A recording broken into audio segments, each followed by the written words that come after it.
At nandito na naman tayo sa ating no contact update segment para sa araw na ito, July ngayon? July 14 ba? July 13, ayan 'no, grabe nalilito sa araw. So yun nga, try natin dito 'no, ang real-time energies ng person ninyo 'no, ngayong araw, July 13, 2026. So bago tayo magsimula, puwede mo palang i-pause ang video na 'to at isipin ng person mo kung meron ka ditong gustong, makuha na energy ng specific person. At kung wala naman, puwede rin naman kayong tumambay lang dito mga babes, 'yan. Case wala tayong gender ba, lalaki, LGBT. Meron pa tayong isa pang channel, link down below lang sa ating description box. So let's go ahead and check these energies right here. So, thank you so much, Archangel Michael, Guardian Angels of Collective. Can we get real-time energies of this person here? The person na nasa kanilang isipan ngayon. Yung person na kumokonek sa kanilang energy ngayon. Just take only what resonates, sweetheart. Thank you so much. Hi sa ating mga bagong viewers. My name is Yan. Let us see. Is this person here still has remaining feelings for collective? Is this person here still thinking of collective? Any plans sa kanyang mind related po kay collective? Can you please show me?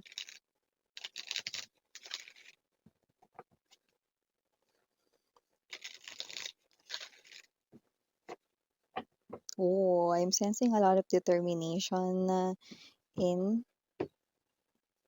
the vibe from this deck inside this room. See, lot of determination, Knight of Wands energy. Okay, tamang urong lang tayo ng mesa mga babes. Wheel of Fortune now. Nine of Swords. The World energy. Number 21 or number 10 could be significant. Just take only what resonates someone's birth date or special number para sa inyo. Baka dati niyo yung anniversary. By the way, nandito rin ang Page of Cups, the Magician. Bottom of the deck, we have the Knight of Coins. Kasi naman tong energy na to, no, we do not have age dito, no, pero maaaring kaedad mo lang to hindi nalalayo sa edad mo. Four of Wands now, Ace of Wands. Alright, so, kung sino man tong energy na to, no, world card right in here, no, Page of Cups, this person here, no, ay nakikita ko dito from the looks of this, no, itatanong niya po rito sa inyo, okay, pag-uusapan ninyo ito, okay, kung payag ba kayo rito, payag na ano, Miss Yana, payag na kalimutan ng lahat at magsimulang muli, ayan ang nakikita ko dito. So, nakikita natin, no, that this person right in here is someone dito na talagang hiwalay na kayo nito. This is your ex-lover here, no? At nakikita ko dito that this person right in here ay looking for this. Look at that cup. Okay. This is the same cup of the Ace of Cups. So, kasi naman tong energy na to, no, the energy of this person here, no, ay someone dito na gusto ritong i-renew ang inyong pag-ibig, no. So, hindi lang daw ikaw yung nasaktan nung naghiwalay kayo. Pati din daw siya, ayan. So, it's like a revelation right in here na para klaro. Kasi whatever the case, maybe this person here magaling lang siyang mag-hide ng kanyang emotions and feelings. Pero nasaktan din siya nung nasaktan ka. Yan. Maaring hindi sabay, pero nakaramdam siya rito no, ng pain. Hindi lang ikaw yung nakaramdam nun. Maaring nauna ka lang rito na makaramdam noon. No? So nakita natin dito na may pagsisisi sa kanya rito mga nagawang desisyon way back then. Nine of Swords energy, magmula nung araw no, na naghiwalay kayo rito, pinagsisihan niya rin yun agad Mars. Yan. Pero hindi niya nagawa rito no, na kontakin kayo no, or i-chat kayo, tawagan kayo, mag-reach out sa inyo kahit na na-realize niya rito yun. No. I do see that this person right in here also maraming insecurity sa kanya sarili. Kung sino man 'tong energy na 'to, nakita natin dito that with the will, this person here 'no, nakikita ko dito na dahil dun sa insecurities na yun, na possible din kasi na yung dahilan kung bakit kayo naghiwalay is not always the third party or other person, not always the other woman or the other man, okay? So, Maaring meron ditong insecurities 'no, na parang, natatalo, okey, siya rito ng sarili niyang insecurities 'no, kaya parang may mga times na feeling niya hindi siya nababagay for you. Pero may mga times 'no, na naiisip niya rito na gusto niyang bumalik 'no, pero pinipigilan niya rin yung sarili niya kasi naiisip niya rito na hindi siya nababagay for you, na hindi ka talaga magiging happy for him or her, na mas magiging masaya ka with someone else 'no. Pero nakikita ko na 'yan ay kanya na ritong tinatapos 'no, tinutuldakan na rito 'no, yung ganyang klase ng insecurities. Maybe this person here 'no, ay nag-work really hard para maalis yung mga insecurities. Kasi yung mga insecurities na 'yan mga Mars 'no, or pare, wala tayong gender dito, LGBTQs 'no.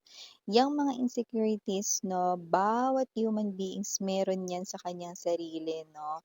Ikaw din 'no, lahat, 'di ba? So, itong person na 'to, napansin niya rito na itong insecurities niya na hindi niya dapat rito pabayaan kasi maaaring maging sagabal or makaapekto ito 'no, sa kanya ritong mga nais gawin 'no, sa future. So, nakita natin dito na kahit na parang medyo nahihirapan siya 'no, na alisin 'yan kasi parang bisyo 'yan, eh, 'di ba?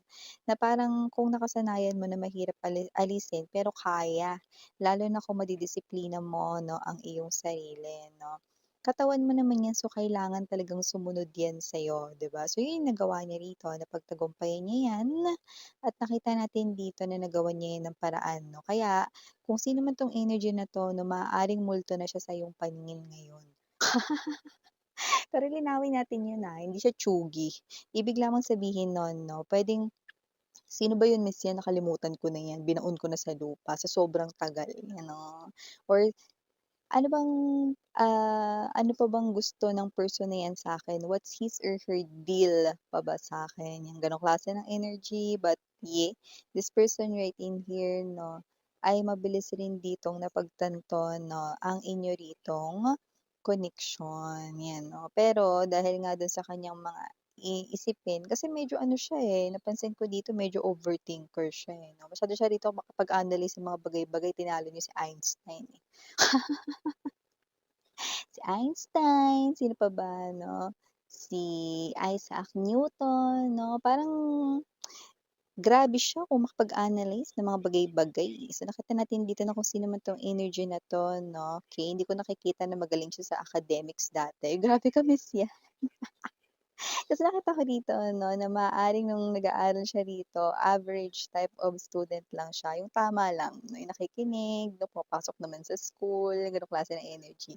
Pero hindi talaga yung as in active 'no, para sa honorable mentions 'no, or with high honors na mga ganyan.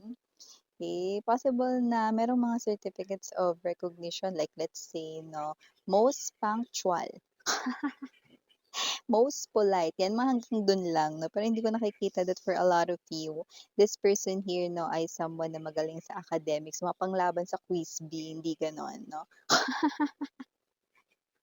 Para alam mo lang din. So, nakita natin dito that this person right in here 'no, ay someone dito na lumalabas bilang Ace of Wands. So, gusto talaga niya rito na magkaroon rito 'no, ng, energy ng pag-uusap sa inyong dalawa.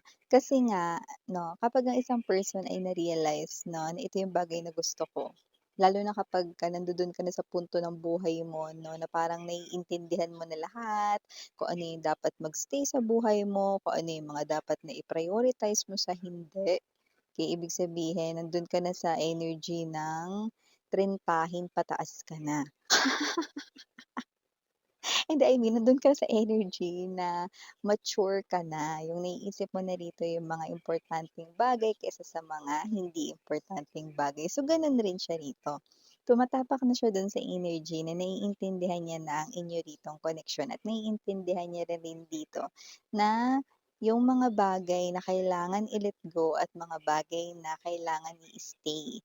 Pero naiintindihan niya rin dito 'no, na isa ka rito 'no, sa taong na-let go niya pero gusto niya ulit na i-claim back sa kanyang life na dahil nakita niya rito na isa kang, energy na dapat mag-stay sa buhay niya dahil isa kang malaking suporta, malaking inspirasyon, namo-motivate mo daw siya dito at natutulak mo siya rito 'no, sa kanyang mga pangarap 'no. Dahil, may energy rin na bukod sa overthinker itong tao na 'to, medyo may pagkamahina rin ang kanyang loob, 'yan 'no. So, hindi ko naman nakikita na matatakutin siya sa multo, hindi naman 'yun, ibig sabihin mahina yung loob niya rin, "Ay ayoko niyan, ayoko diyan kasi baka ganito, ganyan." Alam mo yung energy na gano'n, kana, "Eh, sali ka dito, 'di ba mentalan ka dito." "Ayoko, matatalo ako diyan." May gano'n na agad siya na medyo may pagka-advance siya mag-isip pero negatron, 'no, medyo negative siya mag-isip, yung nakikita natin dito. And with the Four of Wands energy, I do see that this person right in here now wants to stand firm sa kanyang decision. Four of Wands energy is an energy here of someone 'no, na gusto na rito 'no, na kasi parang ayaw niya rin kasi yung nakikinig sa iba, eh.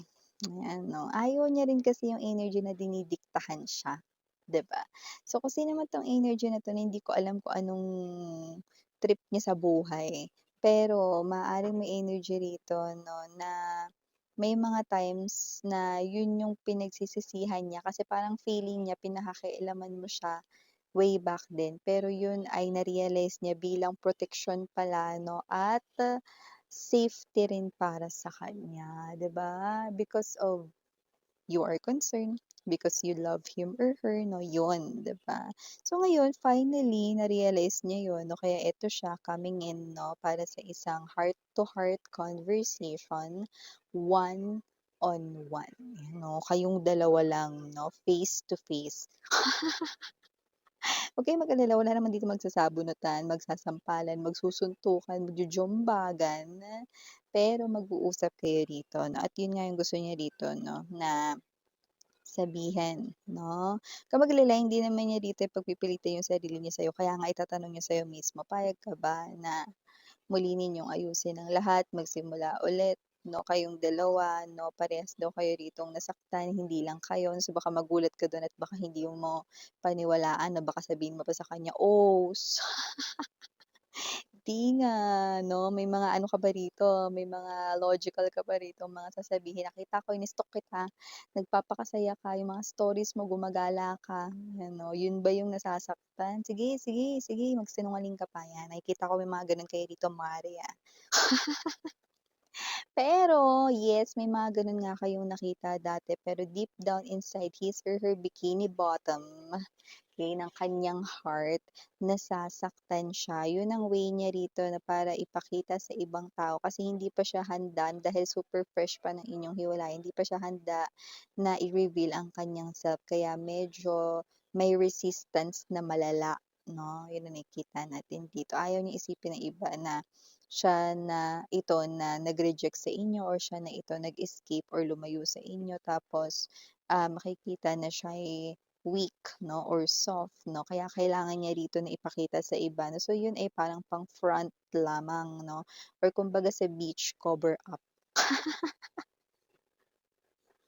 'Di ba? So, mga gano'ng klase ng energy. Alright, so initials that I'm seeing right in here, we have capital letter L, capital letter G, capital letter S, capital letter T, capital letter F, capital letter B as in boy, and capital letter R. For small letters, we have K, G, E, B as in boy, Y, S, P, and last but not the least, we have C. So, yun yung mga nakuha nating initials rito 'no, mga babes. And yes 'no, nasa sa inyo pa rin naman ito 'no, kasi itatanong niya naman yan sa'yo kung payag ka pa ba simula kayong ulit 'no.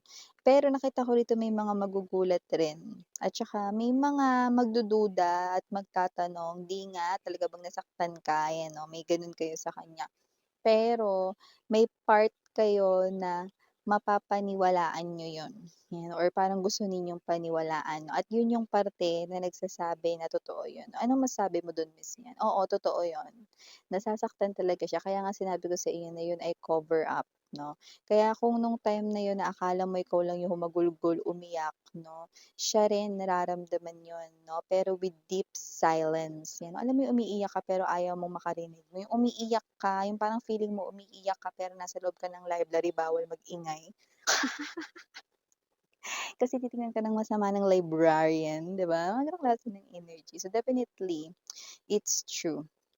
Okay, it's true that this person here 'no, ano man 'tong pagsimulang hihingin niya na ito sa inyo, kung papayag ka lang naman, lahat 'yan ay paninindigan niya. Mhm, yeah. So, you can also check out other channel natin ng Dalnim, which means Goddess of Demon Korean. Thank you so much again, babe. Again, I'm Yuriana Ani, saranghae love and light. Liadra. Annyeong.